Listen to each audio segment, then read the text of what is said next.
This episode is proudly supported by Powerhouse Parramatta.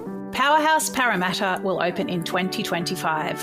The new museum will be the largest in New South Wales and is determined to offer the very best in hospitality. Perhaps your business can be part of defining a food and beverage offering which is expected to cater to 2 million visitors a year. This incredible opportunity for operators includes retail food and beverage, in-house residential catering, events and other hospitality ventures, encapsulating the diversity of cuisines and cultures that make Western Sydney so exciting. Interested to learn more? Powerhouse invites food and beverage operators to a briefing on Tuesday, 8th of August. For more information and to register for this exclusive briefing, go to powerhouse.com.au. Seeing people just enjoy the oyster that you've opened, especially seeing people do it for the first time. I've given a lot of people their first oyster, and that's always a kind of a pleasurable experience. This is Fish Tales, a seafood podcast. I'm John Susman.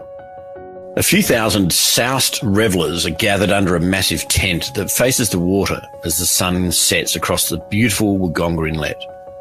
Outside, stalls hawk the local rock oysters from a range of estuaries up and down the south coast.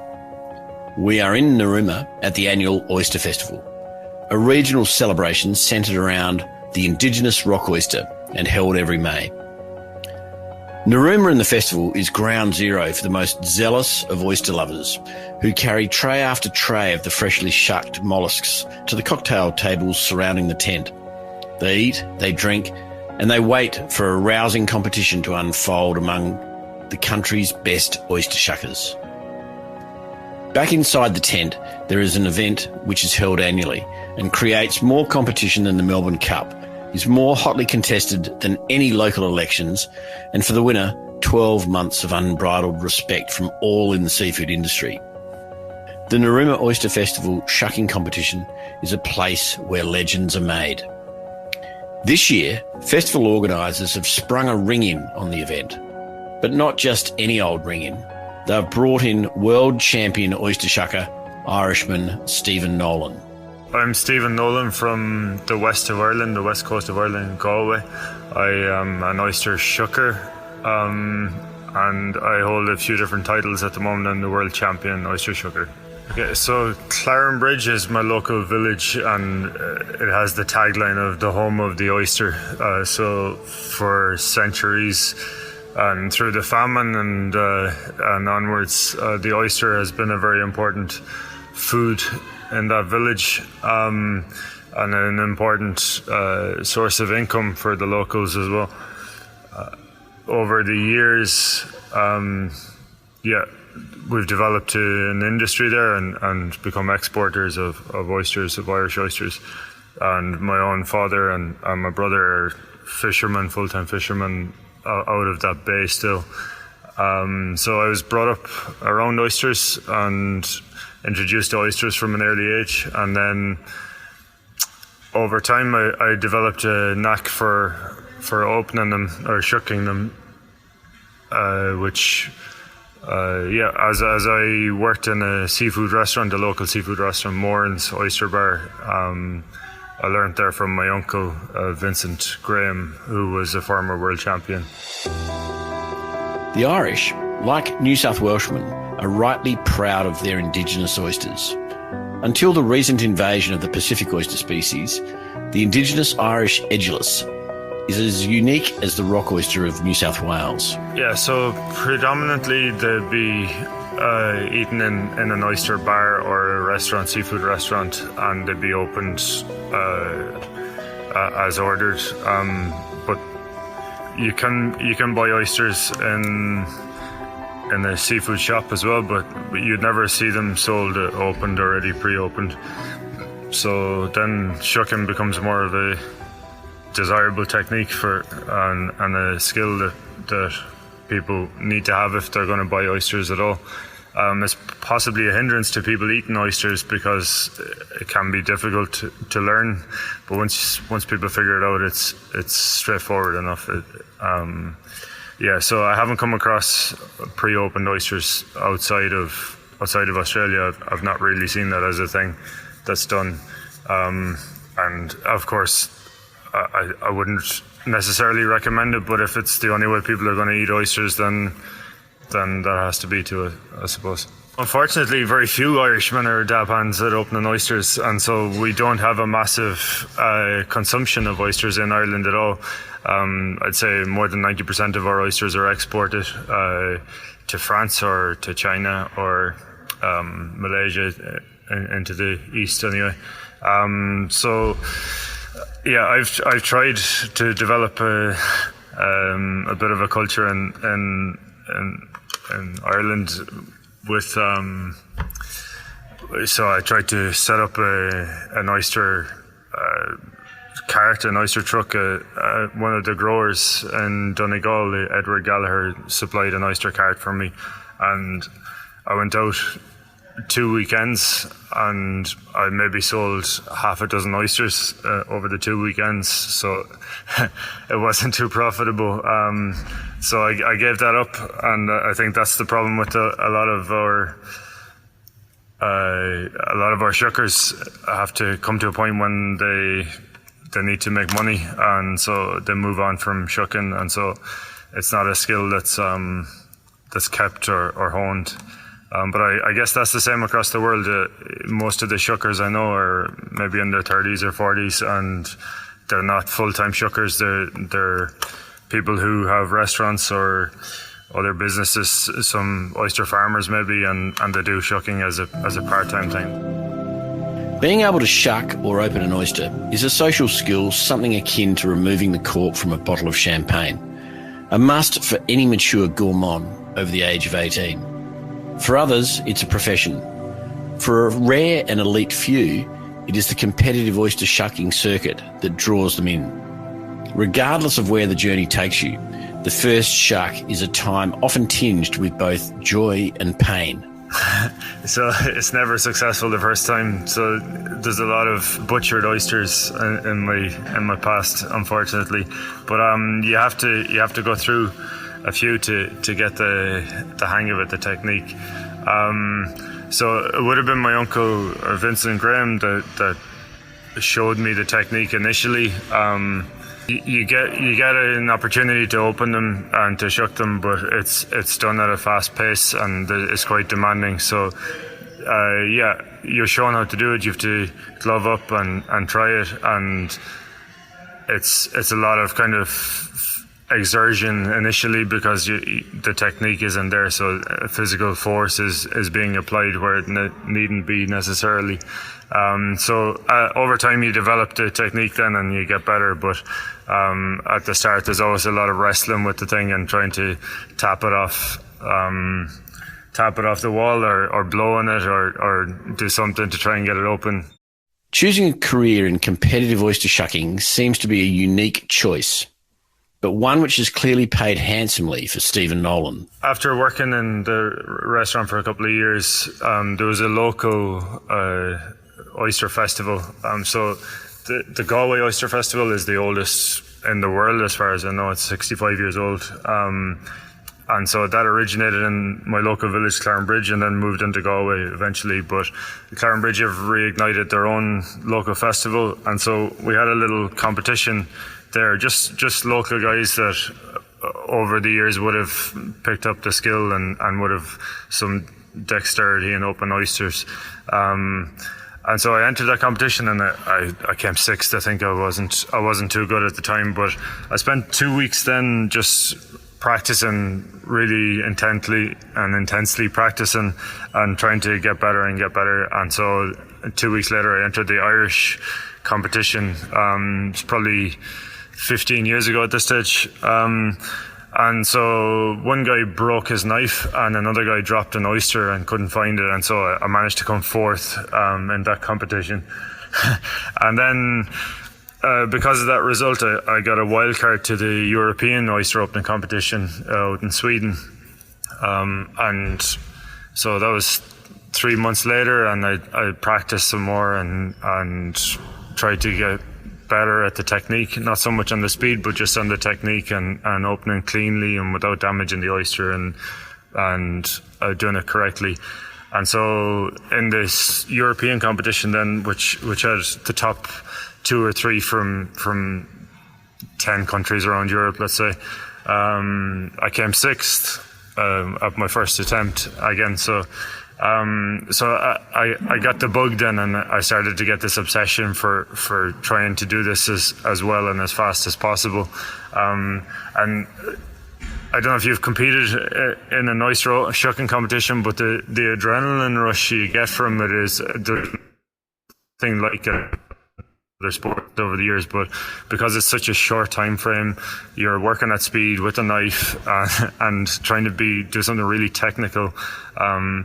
It's just such a rush, an adrenaline rush, and so you develop this obsession for it, and you want to get better and perfect it, and challenge yourself and see how good you can possibly be. So over time then I stayed competing in the Irish. Well, unfortunately for me, the Irish competition was probably one of the hardest national competitions in the world, if not the hardest, because there was a couple of guys in it, Micheál Kelly and Michael Moran, who were just phenomenal oyster shuckers, and so I was finishing 2nd or 3rd in the Irish, but also 2nd or 3rd in the Europeans for a couple of years.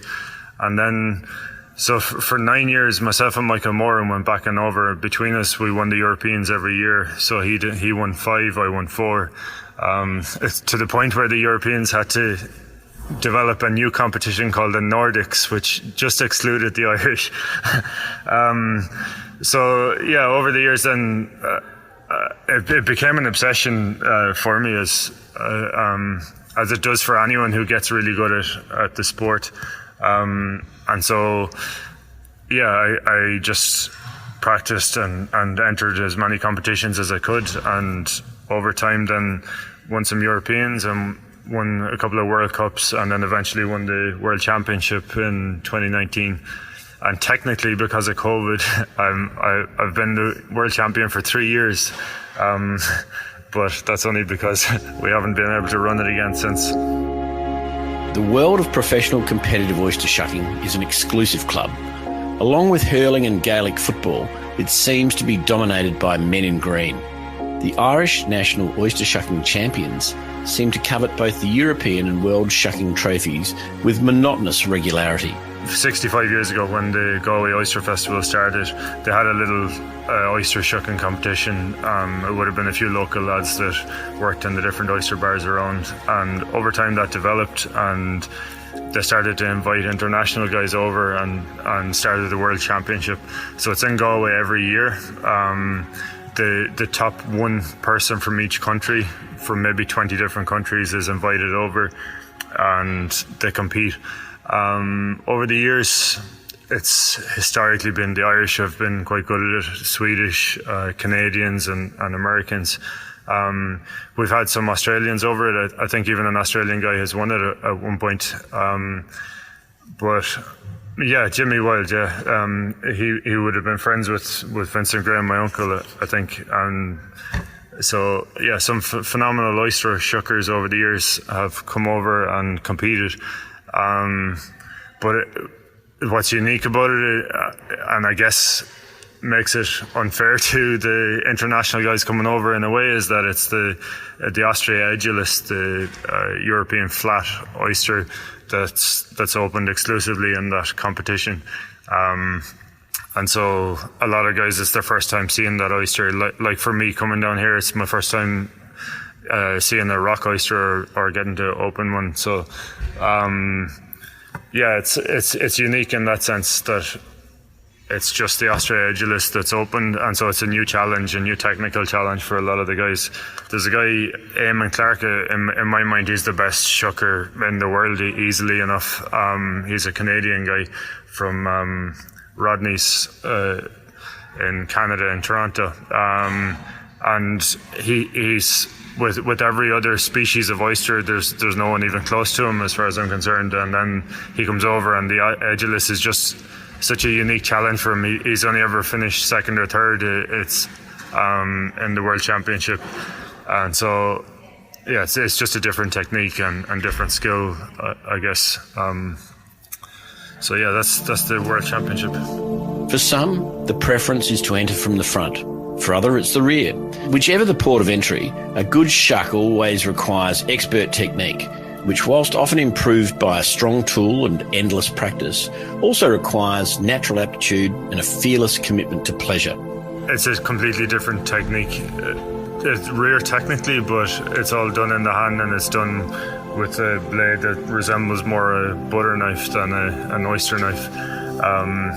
So it's the principle is the same. You get the knife in at the hinge and you lift it slightly, and you slice the knife through the top shell to cut the adductor muscle, and then you sever it from the bottom shell. But it's all done in the hand, and it's all done with the hinge facing away from you. So it's a completely different technique to what you'd see in Australia or even in Canada or the States. It's kind of a European technique, which has proven effective. The Europeans, especially the Irish and the Swedish and even Antti Lepik, the Estonian European champion at the moment, they use a double-bladed knife, which I'm not sure if you've come across that before. It's got the blade for opening with the same technique that I open with, but then they've got a spoon on the bottom of the knife that they use to sever the muscle. So that's a very unique approach to doing it. And then you've got your standard guys that shuck on the table. Eamon Clark will be the best at that as far as I can see, and a lot of the guys here, I'm guessing, will do that shuck on the table and just come in from the hinge, and that's the kind of standard technique. And then there's others that do the hinge technique but do it in the hand. So Honor Allen, the American champion, he does it all in his hand, and it's actually a beautiful thing to watch. He has such mastery of quite a long blade he uses, and he gets it in the side of the hinge, the near side, and just brings it up, flicks up the knife, and then drags that along the top shell. It's beautiful to watch, I'll be honest. So yeah, there's different techniques around the world. There's no one right technique. I think it's whatever works to get the oyster open cleanly and without damaging the fish. So I'm looking forward to showing my technique to some of the guys in Narooma and trying to get better at the Australian technique as well. I think the main trait with the guys that I know, there's maybe 15, 20 guys. We see each other all around the world at different competitions, and they're all obsessed. And so if you have that bug, then I think beyond that, then it's you have to be physically pretty fit. Although it's a short run, you just do 30 oysters. You gotta be physically strong. And then a keen eye for detail and for grit and shell. And as my own eyesight is fading, I'm starting to get penalised on grit and shell in competitions. But that's so strength, speed, focus, technique is important, and just a keen eye for detail. And then you round that all up with just an obsession for doing the thing right and perfecting the technique, and that gives you a good oyster shucker, I think. The Sydney rock oyster is a beautiful mollusk. It has characteristics unique to only 1,500 kilometres of coastline and is much a reflection of the region as the region itself. For oyster aficionados with global experience, it stands tall for appearance, flavour and texture. Yeah, I've had a few here in Sydney and they are phenomenal. My ignorance caused me to think that the rock oyster was just an Australian grown Pacific oyster, which forgive me for that.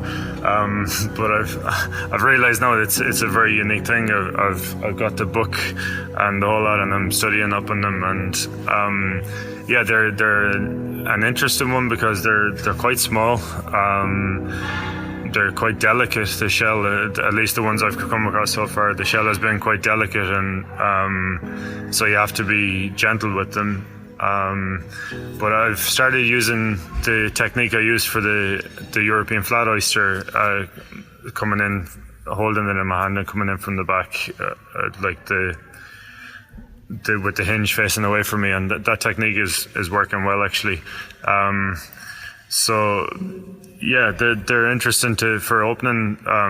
You just got to be careful not to get shell or grit in them, I guess, because they are a bit flaky. But you guys flip the oysters here, it seems, which you wouldn't do that in most of the competitions in the Northern Hemisphere anyway. It seems that competitive oyster shucking is becoming so popular that the International Olympic Committee are considering inclusion in the Brisbane 2032 Games. For some, this is long overdue recognition of its important role in bridging the gap between sport and culture. There is a question as to whether the Irish or indeed Swedish should be allowed. So the World Cup is a more recent development than the World Championship, and I think the two can coexist. But the World Cup, what's unique about it, was started by Hasse Johansson, a Swedish guy, and it's travelled around to different countries, and it uses the local oyster wherever it travels. It could actually be an idea to bring it to Australia and use rock oysters as the oyster of choice. And so I think that's the one where the World Championship will always use the native European flats, but I think the World Cup, travelling around and using local oysters as the oyster for the competition, I think that could be an important development. The beauty of success, whether it's finding the girl of your dreams, the right job or financial success, is that it doesn't matter how many times you've failed, you only have to be right once. Then everyone can tell you how lucky you are. Ideally, with oyster shucking, the result is a delicious treat. My favourite thing about having developed and become a good shucker is that I've gotten to travel the world with it. I've gotten to meet really unique groups of people and people who love their trade and their craft and what they do. And so, yeah, that's been my favourite thing about what I've done. And the other thing, of course, is seeing people just enjoy the oyster that you've opened, especially seeing people do it for the first time. I've given a lot of people their first oyster, and that's always a kind of a pleasurable experience. Sometimes they've struggled to get it down, but yeah, that's been great. It's just seeing people try something new for the first time and really be surprised about how good it is, you know. It's the extension of the grower has obsessed over these things. Hopefully the shucker has taken time to do them right and open them right, and then you should take your time to enjoy the oyster as well and chew it and get the different flavors and get the texture in there and yeah, so I think they're delicious.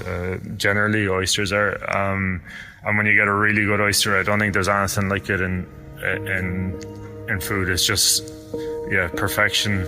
So you get saltiness and sweetness and a kind of metallic finish, and it's a beautiful thing. The inclusion of reigning world champion oyster shucker Stephan Nolan at this year's Narooma Oyster Festival is a turning point, not only for the festival and rock oysters, but promises to put an international spotlight on what is one of Australia's most highly regarded, competitive and fiercely contested sporting events, the Narooma Oyster Festival Shucking Competition. Expect to see KO Sports and Tom Waterhouse covering this coveted event soon.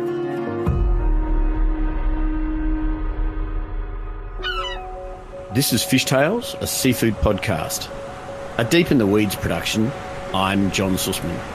Follow us on Instagram at Fishtales Seafood Podcast or email us at fishtalespodcast@deepintheweeds.com.au. Stay tuned for more tales from beneath the surface of the seafood world every Friday on your podcast app.